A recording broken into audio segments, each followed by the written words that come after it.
E aí pessoal, tudo bem com vocês? Então, hoje a gente vai fazer a aula de Química, vai ver um pouquinho dos assuntos do primeiro ano aí. Então o que a Química estuda inicialmente? O átomo.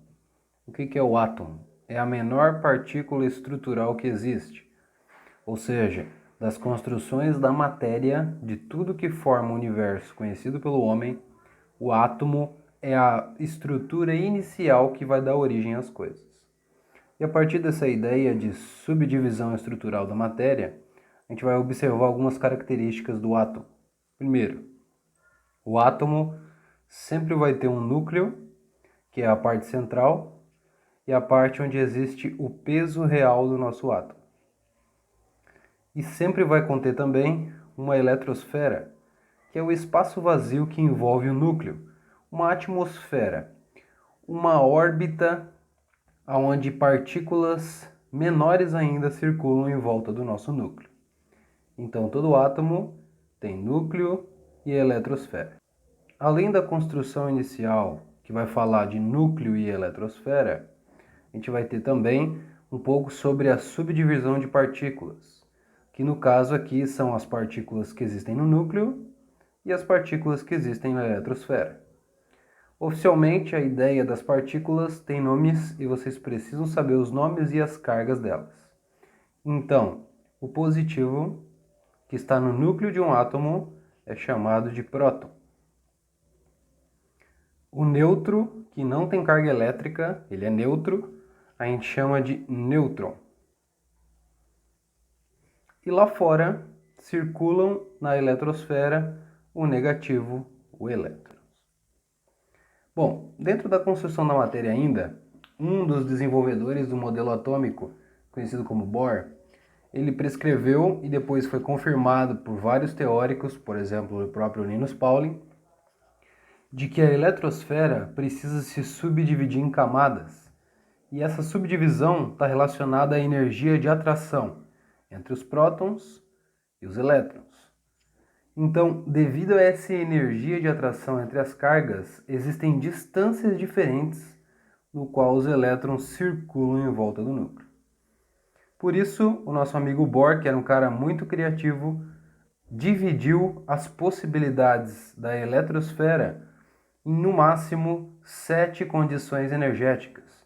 Ou seja, na eletrosfera podem existir até 7 camadas de energia, eletrônicas, de valência, tem vários nomes para essas camadas. E para que serve essa camada? Basicamente, essa camada serve para organizar os elétrons.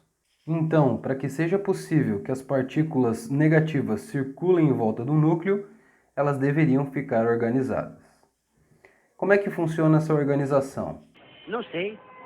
Nós temos 7 camadas, K, L, M, N, O, P e Q.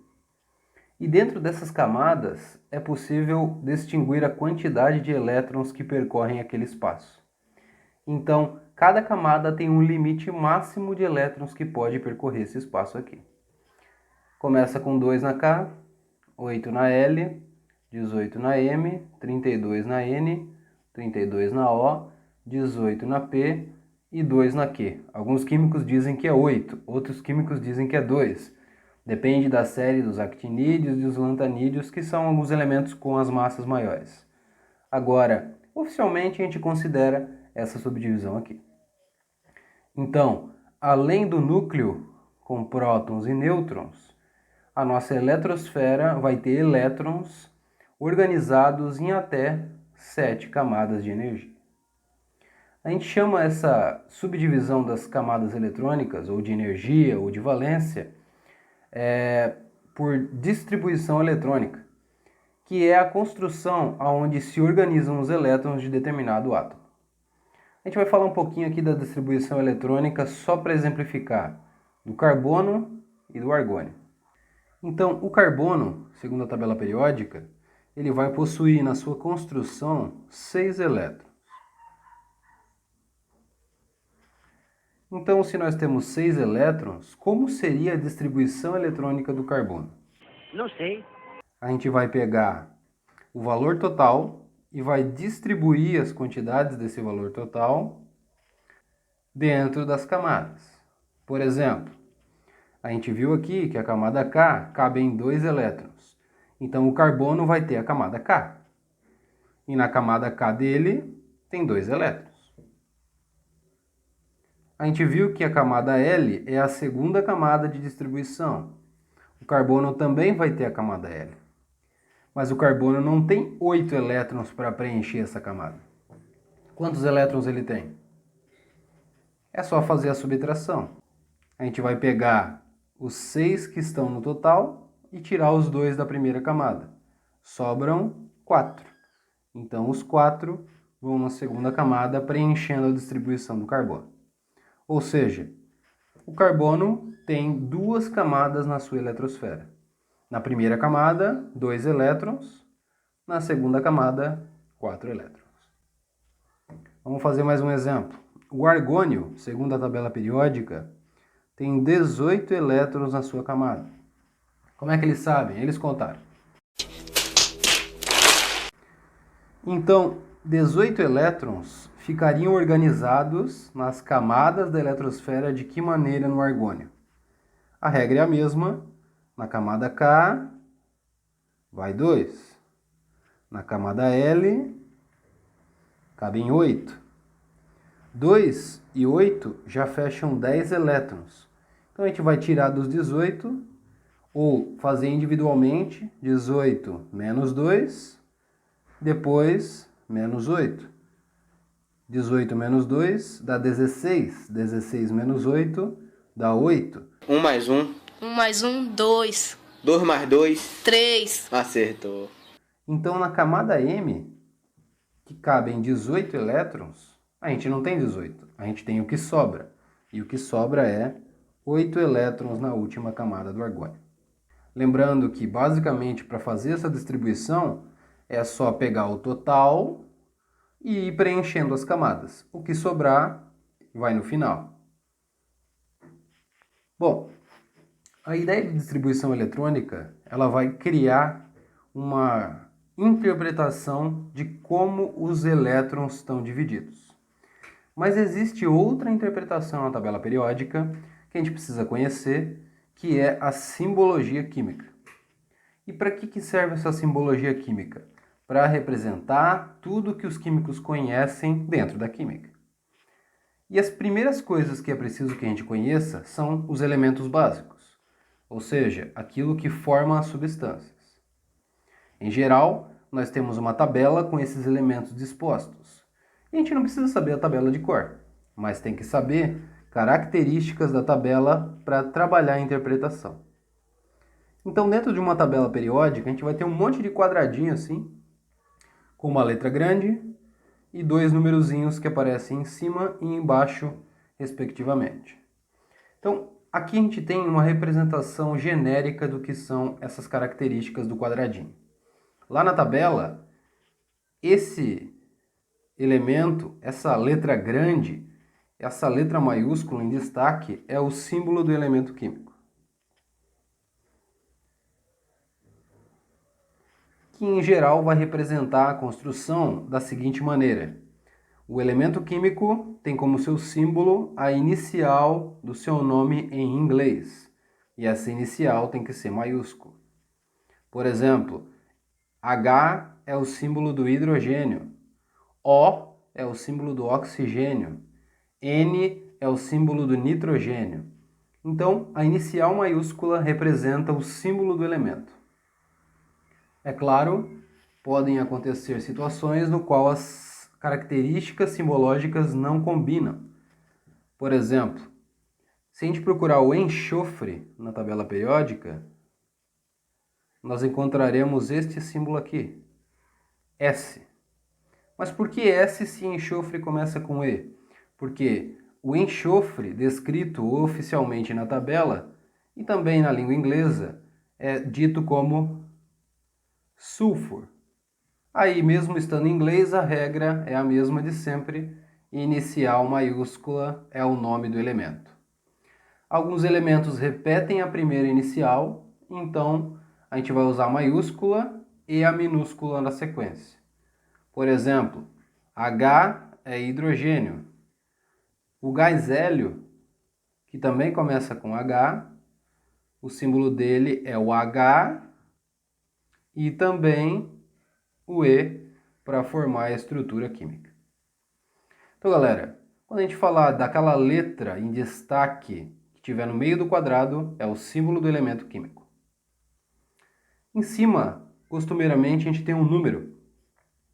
Esse número é representado pela letra Z, e o Z nada mais é do que o número atômico de uma partícula de um elemento. E o que é o número atômico? O número atômico é o que descreve a diferença das substâncias quando se fala de elemento químico. No número atômico, a gente sempre tem uma quantidade singular diferente de partículas positivas. Ou seja, no número atômico, sempre a gente tem a representação do número de prótons. Por exemplo, o carbono, na tabela periódica, a gente já viu na simbologia, o símbolo dele é o C, que é a primeira letra do nome. Em cima do carbono, a gente vai ter este número aqui, 6. E por que tem 6? Porque em cima representa o número de positivos. Então, o carbono tem 6 positivos, ou seja, ele tem 6 prótons. O número de baixo é a representação da massa atômica, que pode ser descrita de uma maneira simplificada como a união das partículas do núcleo. Ou seja, quem existe no núcleo são os prótons e os nêutrons. Logo, a nossa massa atômica vai ser a união das partículas positivas, os prótons, mais os nêutrons que estão presentes no nosso núcleo. O carbono tem 6 prótons, 6 nêutrons e 6 elétrons. Logo, o carbono tem Z, que é número atômico, 6, e A, que é número de massa, 12. Então, galera, sempre que a gente falar de simbologia química, para encontrar o número atômico, ou o Z, basta procurar quantos prótons tem. Para encontrar o número de massa, ou o A, basta somar as partículas do núcleo, próton e nêutron. Lembrando, o peso do elétron é irrelevante. Ah, agora eu entendi! A gente tem um pouco também sobre a interpretação das substâncias pelo que a gente chama de fórmula química. A fórmula química nada mais é do que uma maneira simbológica de escrever uma substância química. Por exemplo, H2O. O que é H2O? H2O é a fórmula da água. CO2. O que é o CO2? CO2 é a fórmula do gás carbônico ou dióxido de carbono.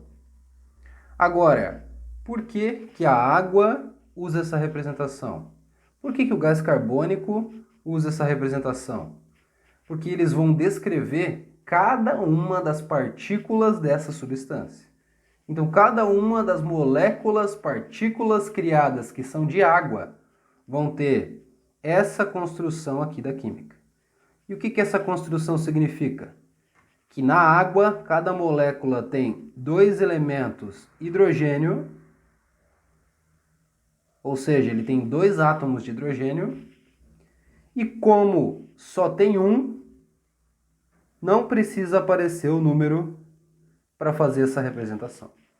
Então a fórmula química literalmente conta a quantidade de partículas e elementos químicos. Aqui tem 2, H de hidrogênio. Aqui não tem número, então é 1 oxigênio. Lá embaixo, no gás carbônico, é a mesma coisa. Carbono não tem número, então é 1. Ele tem 1 átomo de carbono e 2 de oxigênio. O miserável é um gênio! Um pouco dos fenômenos da química vão ser descritos, os acontecimentos, por esses 2 princípios aqui. Então, a fórmula química, que representa uma substância, que representa uma união de moléculas, uma relação de átomos de uma partícula, ela só acontece por dois motivos bem específicos. Primeiro, neutralidade. O que quer dizer neutralidade nos átomos? Quer dizer que o átomo, naturalmente, tem a mesma quantidade de prótons positivos e elétrons negativos. Ou seja, a carga deles sempre vai ser zero sem ter acontecido uma reação química. Por exemplo, se a gente pegar o hidrogênio, lá na tabela periódica, ele tem um número atômico. 1 quer dizer que ele tem um próton. Então, sem reação química, naturalmente o hidrogênio também tem um elétron. Isso faz dele neutro por ele possuir a mesma quantidade de cargas positivas e negativas. Isso acontece em qualquer elemento químico. O nosso amigo carbono tem 6 prótons de número atômico. Então, naturalmente, a gente sabe que ele tem 6 elétrons, porque ele é neutro. O argônio tem 18 de número atômico, tem 18 positivos. Então, naturalmente, ele tem também 18 negativos. Isso mantém o equilíbrio das cargas. Agora, os átomos não querem ser neutros. Os átomos querem ser estáveis. E para a estabilidade acontecer, a gente vai criar os processos que a natureza determinou, como as reações químicas. Então, basicamente, por que acontece uma reação? Porque os átomos não querem ser neutros. Os átomos querem ser estáveis. Então, essa estabilidade, segundo a própria natureza, é alcançada em duas condições. Ou em elementos muito pequenos, como o hidrogênio e o hélio, quando se atinge 2 elétrons na última camada de valência. Ou seja, lá na eletrosfera, a última camada que ela existe no nosso determinado átomo só vai ter 2 elétrons. Ou em todos os outros elementos, quando ela tiver 8 elétrons na última camada. Então essa estabilidade, ela só acontece quando uma reação química vai modificar a movimentação e vai criar os princípios de carga nas partículas. Então, por exemplo, o hidrogênio, que só tem um elétron, para ele ficar estável, ele vai ter que encontrar alguém para se ligar. Por quê? Porque ele precisa de 2. O carbono, que tem 6 elétrons, na última camada dele tem 4. Ele vai ter que encontrar alguém para se ligar. Por quê? Porque ele precisa ter 8 na última. O argônio é um dos exemplos de gases nobres, que a gente já vai comentar. Ele não precisa se ligar com ninguém, porque naturalmente ele já é estável com 8 elétrons. Então, o mundo da química, a gente pode simplificar dizendo que ele só acontece porque os átomos são neutros, mas eles querem ser estáveis. E como é que eles fazem isso? Trocando, cedendo ou compartilhando os elétrons. Agora eu saquei! Bom, vamos falar um pouquinho também da tabela periódica, considerando que a gente só tem uma aula que eu gravarei sobre química do primeiro ano. Então, galera, tabela periódica, vocês vão encontrar ela na apostila de vocês, nada mais é do que uma relação de elementos químicos. Quem que foi que inventou essa tabela? Essa tabela, na verdade, ela foi criada por vários químicos, mas ela teve inicialmente origem por um químico chamado Ivanovich Mendeleev. Eu não entendi o que ele falou. O Ivanovich testou, observou, criou condições de vários elementos e anotou tudo em um papel, em uma cartilha, e usou aquela cartilha como referência para entender a matéria química. Então a tabela periódica nada mais é do que uma tabela, como qualquer outra, formada por linhas e colunas, e nessas linhas e colunas nós teremos os elementos químicos. Mas por que existe a tabela para separar os elementos? Porque a tabela vai considerar alguns fatores relacionados à característica desses elementos. Então as linhas não são só linhas por serem horizontais na tabela. As linhas também representam na tabela periódica as séries ou períodos. E o que seria uma série, um período? Não sei. Séries ou períodos nada mais são do que a representação das camadas de energia da eletrosfera. Ou seja, as linhas são as 7 camadas do átomo. Ou seja, K, L, M, N, O, P e Q.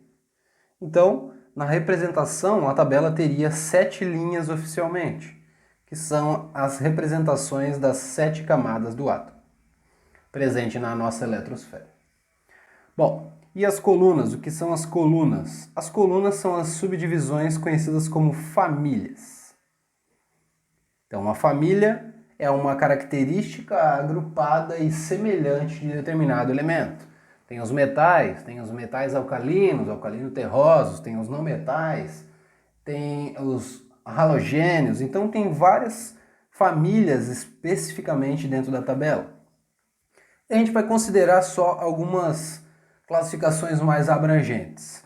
A gente pode encontrar a família dos metais, a família dos não metais e a família dos gases nobres. E o que a gente precisa saber sobre essas famílias? Algumas características. Por exemplo, a família dos metais, elas têm esse agrupamento por conterem características comuns. E quais as características mais comuns dos metais? Os metais têm brilho devido à movimentação mais facilitada dos elétrons na baixa ionização. Os metais são condutores porque eles conseguem conduzir calor e eletricidade, que nada mais é do que o movimento dos elétrons em determinadas condições. E os metais também são dúcteis e maleáveis. O que é isso? É possível moldar e sob pressão não fragmentar dependendo do limite. Então, metais possuem brilho, conduzem bem calor e eletricidade e eles também são materiais dúcteis e maleáveis. O que são os não metais? O contrário dos metais. O miserável é um gênio! Não tem brilho, não conduzem e não são dúcteis nem maleáveis. Ou seja, eles têm as características inversas do metal. Gases nobres, a gente tem essa subclassificação especificamente na tabela periódica, porque os gases nobres têm uma característica muito diferente dos outros elementos químicos. Além de neutros, os gases nobres já são naturalmente estáveis. Ou seja, eles já têm 2 ou 8 elétrons na última camada. E por isso os gases nobres têm até dificuldade de fazer uma reação química, porque eles não precisam, eles já são estáveis. A tabela periódica é como se fosse a classe da sociedade. Tem os ricos, que são os gases nobres, e tem os pobres, que é o resto da tabela. Então, os gases nobres são os ricos porque eles já são estáveis. Eles já têm estabilidade eletrônica. E o resto da tabela são os pobres, que precisam de quê? De elétron. E o elétron vai criar a estabilidade. Então, oficialmente, a química pode literalmente só acontecer por essa busca desenfreada por elétron, ou pela estabilidade eletrônica. É preciso saber os gases nobres? É preciso. São eles na simbologia: hélio, neônio, argônio, criptônio, xenônio, radônio, demônio. Ah não, demônio não tem, só vai até o radônio mesmo. Então são 6 gases nobres os quais vocês precisam lembrar. Tirando o hélio, que já tem 2 elétrons na sua construção, todos os outros possuem 8 elétrons na última camada, considerando que eles já são estáveis, inclusive com 2 o hélio. Então, galera, quanto à tabela periódica, é pouca coisa que precisa ser lembrada.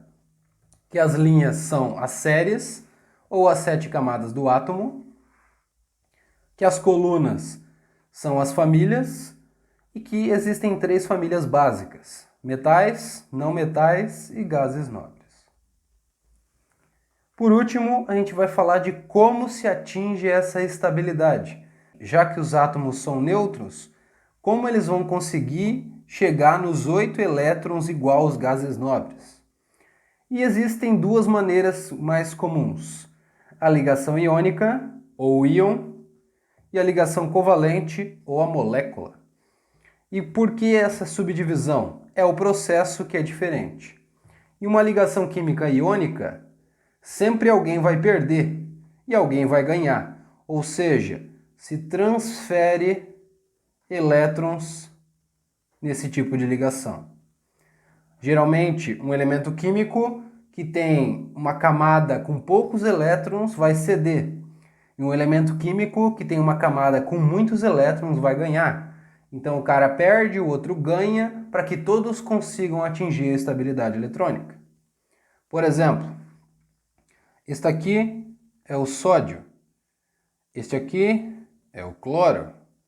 Quando a gente coloca os dois juntos, eles formam uma reação e vão acabar se unindo para se transformar nisso aqui, que é o tal do cloreto de sódio.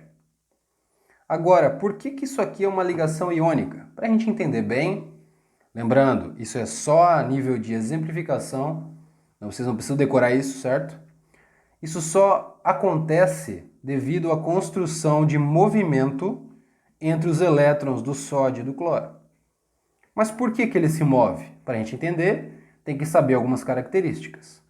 Lá na tabela, o sódio tem 11 positivos, 11 prótons. Então, se ele é neutro, ele também tem 11 elétrons.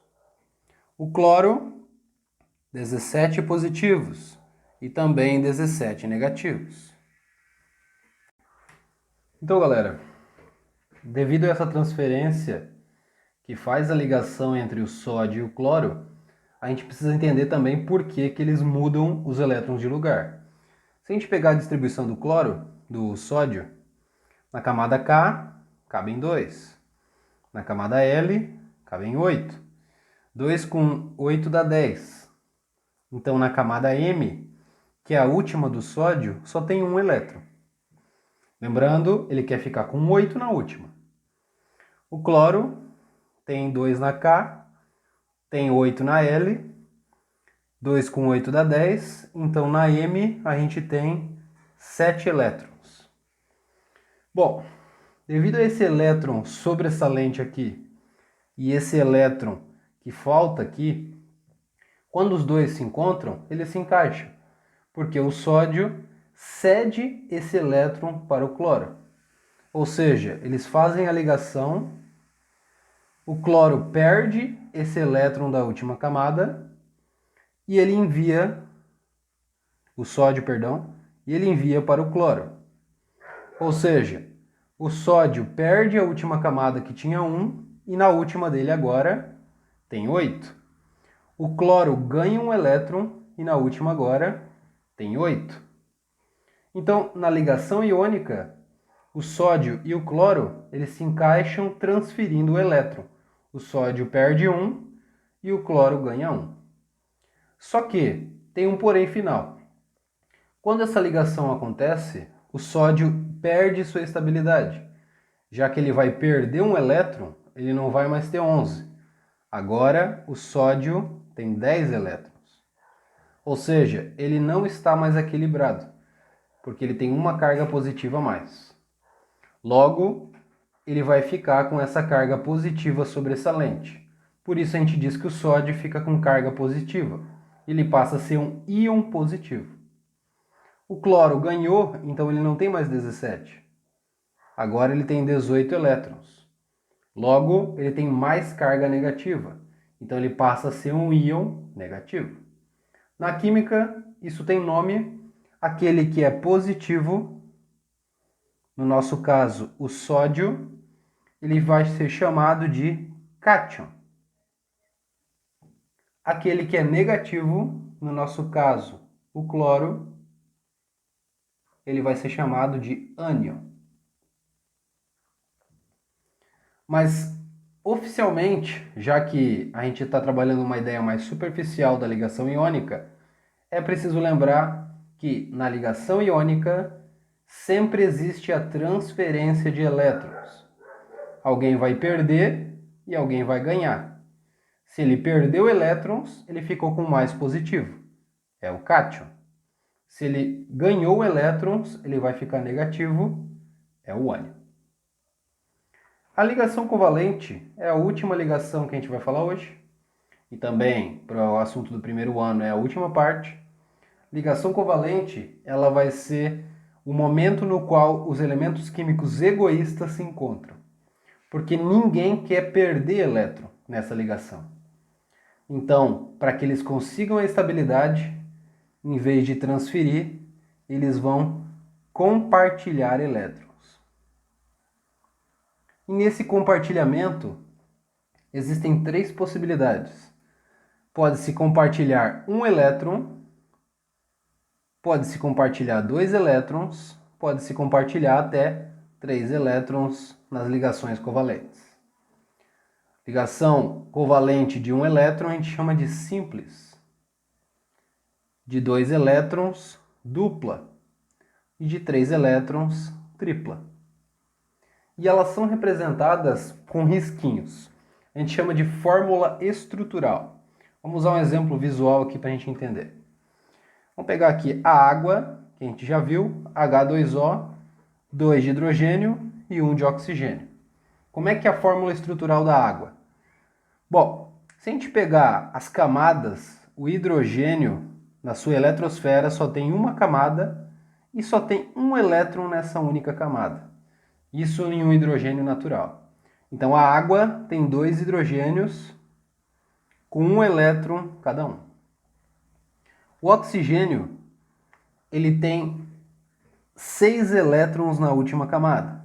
Isso porque o oxigênio, o seu número atômico é 8. Logo, 2 na primeira, 6 na segunda. Lembrando, o objetivo é ficar estável. O hidrogênio é muito leve, então fica estável com 2 elétrons. O oxigênio precisa ter 8. Mas o hidrogênio só tem 1 e o oxigênio só tem 6. Então, quando a água é formada, acontece mais ou menos assim. O hidrogênio chega para o oxigênio e fala: "Ô mano, descola um elétron aí para mim." "Pô, cara, eu só falta 2. Por que tu não me dá o teu?" "Pô, cara, eu só tenho 1. Então faz o seguinte, eu empresto o meu e tu empresta o teu. E a gente usa ao mesmo tempo. Neste emprestar, o hidrogênio que tinha 1, emprestou 1, ficou com 2. Está estável. O oxigênio tinha 6, emprestou 1 de cada lado, ficou com 8. Está estável. E ninguém mais faz ligação aqui, porque os nossos elementos estão estáveis em relação à necessidade química. Esse desenho aqui, na química, ele é representado desse jeito aqui. Um risquinho para representar um elétron compartilhado.